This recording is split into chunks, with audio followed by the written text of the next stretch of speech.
What is up, TFA fam? Welcome into the wide receiver edition of the divisional round NFL playoff fantasy rankings. Hope you're all doing well. We're going to jump right into it. But before we do, if you're joining us for the first time, first of all, thank you. Please be sure to hit that subscribe and like button for us. It really means a lot. Hit us with some feedback. Let us know what we can do better. Let us know that you love us. We need to feel loved. It's that time of year. We're trying to keep plugging along here for you guys. Got a bunch of content planned for you with it's basically not stopping. We're not stopping. So hit us with a little love. Let us feel it, and then we're gonna let you guys feel the love. The Allen Robinson and Keenan Allen signed jerseys we are giving away live Thursday night at 10 p.m. Eastern on the DFS show with Kev, Ryan, and Maddie. And then Friday night, we're giving away the other one at 9 p.m. Eastern on the Prop Talk video with me and Tom. So if you want your chance to win, just watch live. We're going to throw out a question. Whoever answers it first, you get the jersey. So looking forward to seeing who wins that and finding those jerseys at home. But without further ado, man, let's just jump right into the rankings for this week. Going to go over our top 24 rankings at the wide receiver position. Not a lot of surprises on the top 12 here. I have it Tyreek Hill, Stephon Diggs, Michael Thomas, Devontae Adams, Chris Godwin, Jarvis Landry at 6. Antonio Brown, Cooper Kupp, Robert Woods, Marquise Brown, Manny Sanders, and Mike Evans for me at 12. And you have the same top two, and then we have Devontae Adams and Michael Thomas flip-flopped.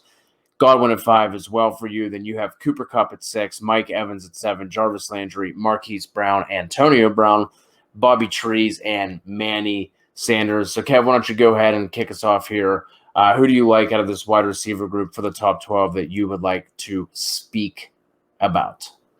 I think it's going to be all about who you're playing at quarterback, right? Because like we talk about, you should play this like you would in DFS. If you play DFS, if you don't play DFS, well, you want to run stacks here. So if you're playing Patrick Mahomes, logically, it makes sense to play Tyreek Hill.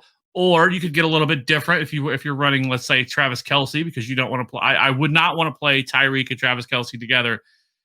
Yes, there were times this year that the two of them, Tyreek and Kelce, went off together, but more often than not, that's not the way that it works.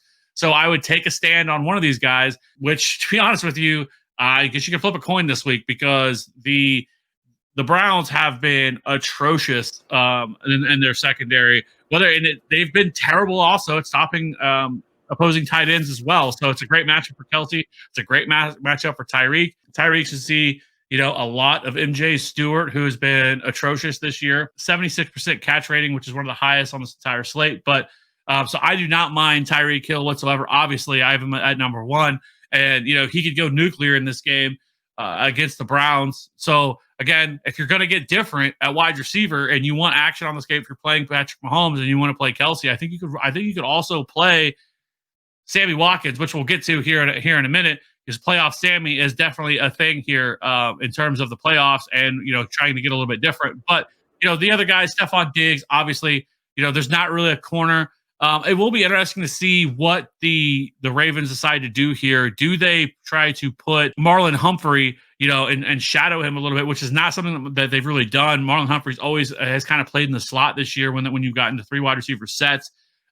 So if they stick to what they've kind of done all year and they don't do that, and he sees Marcus Peters, like he can burn Marcus Peters. Marcus Peters is a good corner. Don't get me wrong, but he is a ball hawking corner and gets himself into trouble because he's always trying to come up with that big play and gets burnt. So I like Stephon Diggs. I'm not really worried about this Baltimore secondary all that much. Devontae Adams, I am concerned with. Obviously, he's going to be seeing the majority of Jalen Ramsey. I would not be surprised if Jalen Ramsey just shadows him the entire game. We'll see if that's what they decide to do. It would make sense if that's what they decide to do because let's face it, Jalen Ramsey has been elite this year. He's dominated. I will say, obviously DK Metcalf was able to get there last week. They didn't fully shadow him last week, but that's also because they also have Tyler Lockett. The Packers don't have that luxury. They have their other wide receivers are, Al Lazard and Marcus Valdez-Scantling. Those aren't wide receivers that really scare opposing defenses all that much. So, we'll have to see what happens here. So that's why I do have Devontae Adams at 3. It kind of feels weird having him here because he has just been an absolute monster this entire season that he's played. So I don't know. I just think that I'm a little bit less inclined to want to play him in this matchup against the Rams, and would rather probably go somewhere else. But Michael Thomas came back last week, coming off the IR, 7 for 73, I believe, and a touchdown.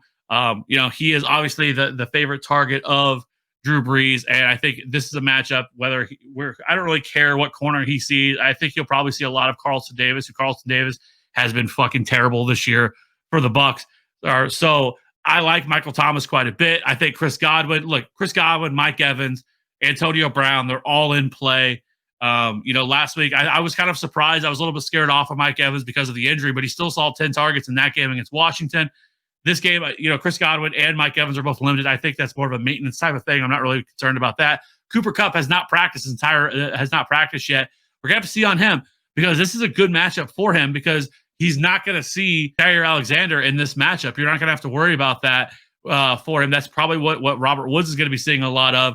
So if Cooper Kupp is able to play, I think he makes some sense. Now, if he doesn't play, maybe you could get wild if you wanted to and play like a Van Jefferson or a Josh Reynolds, but I think Josh Reynolds would move to the outside, and I think you could see probably Van Jefferson in the slot, but that is really getting out there if that's what happens in this game, because I just don't love it. Like, if Cooper Kupp plays, I think he makes some sense. If he doesn't, then I probably just don't play any wide receiver from the Rams.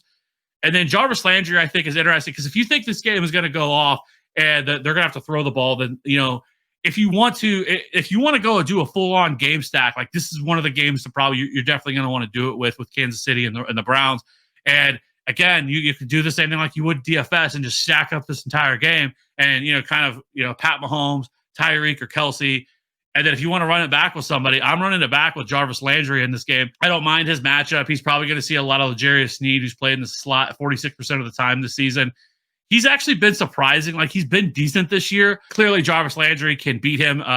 L'Jarius Sneed is a rookie this year, but he played surprisingly well for a rookie, but not somebody that I'm overly concerned with. So I do think Jarvis Landry makes some sense. He's obviously Baker Mayfield's favorite target. And then you have other guys like Marquise Brown. For the fucking sake of everything, if Lamar Jackson could actually fucking throw a deep ball, it is the most frustrating thing to watch. The dude burn people, and then Lamar Jackson just airmail it, not even coming anywhere close to being able to hit the guy, because he had another good game last week, over 100 yards, did not find the end zone.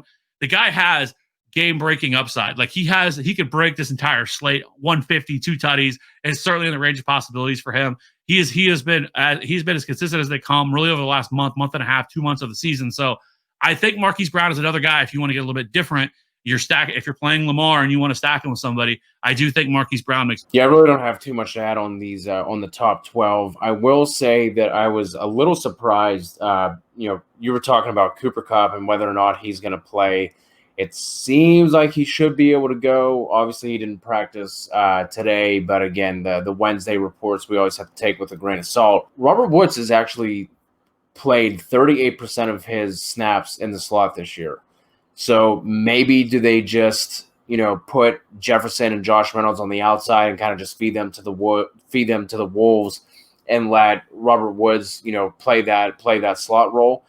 Maybe, but he might see some more time in the slot than what I thought he would have played this year. So he could be an interesting option. Cooper Kupp is the guy I would want to play, though, if he is able to go. And then I'm personally just looking forward to the matchups with Devontae Adams and Mike Evans.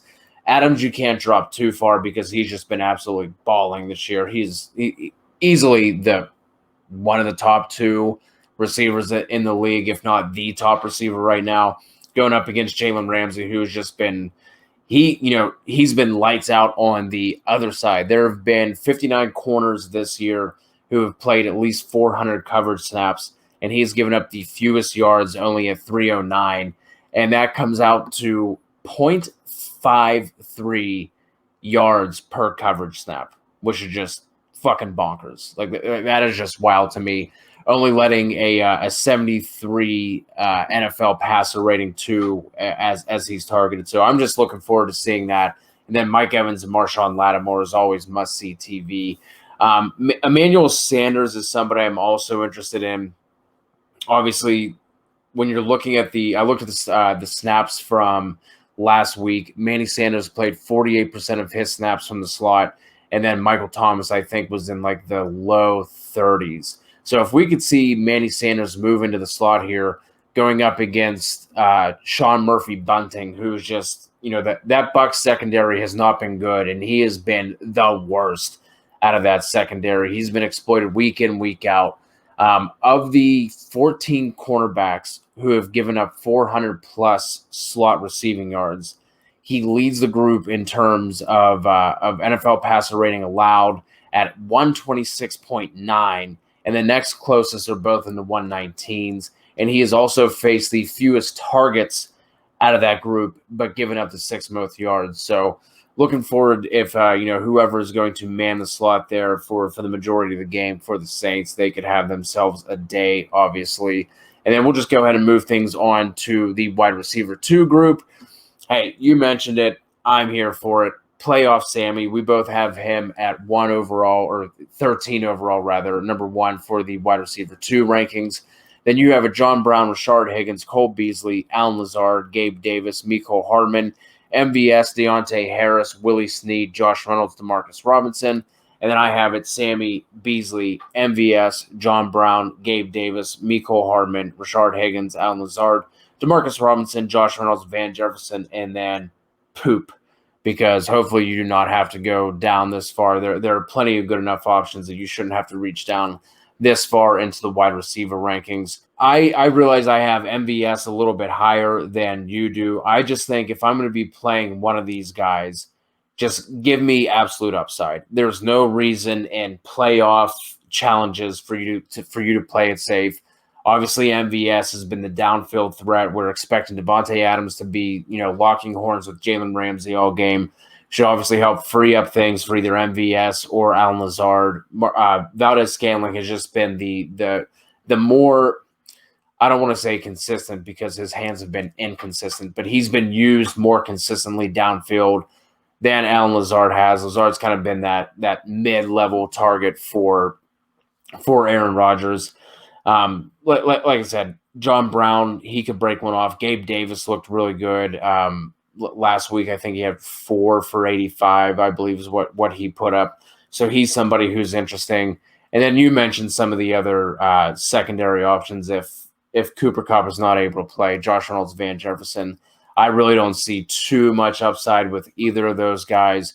Obviously, why I have them here at the bottom of my wide receiver 2 rankings. But for me, if you're looking at guys past like the top 6, 7, 8, I'm going to be shooting for upside, and Marquez Valdez-Scantling would be my guy in that situation. So I think for me, if I was talking about just straight pure upside, I think it would be John Brown. Just because I know last week he's coming off a game, and for DFS people were tilting their face up, me included, that all played him. He was pretty highly owned on the 3-game slate that you had to play, and got the big old goose egg. The goose egg from somebody. Sure. Is super fucking rough. But I think that in this game, I think that they're going to have to throw the ball. I think it's going to be something that I think could end up being a shootout. And John Brown could definitely bounce back in this spot. So I think his upside is real. I think he's somebody that could go 5 for 102. I think that's certainly there for him.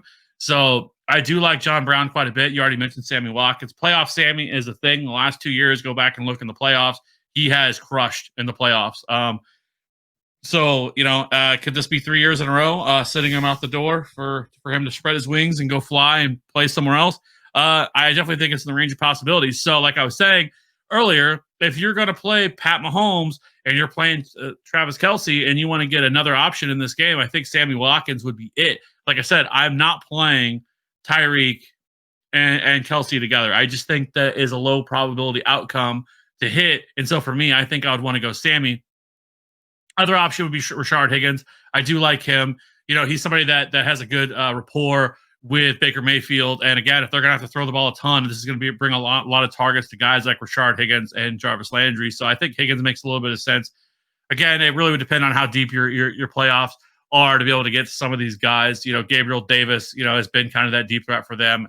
Played really well, caught a touchdown last week. Mecole Hardman, he is super, super boomer bust. Wouldn't be surprised if he went 5 for 80 and a touchdown, but also would be surprised if he went 2 for 20.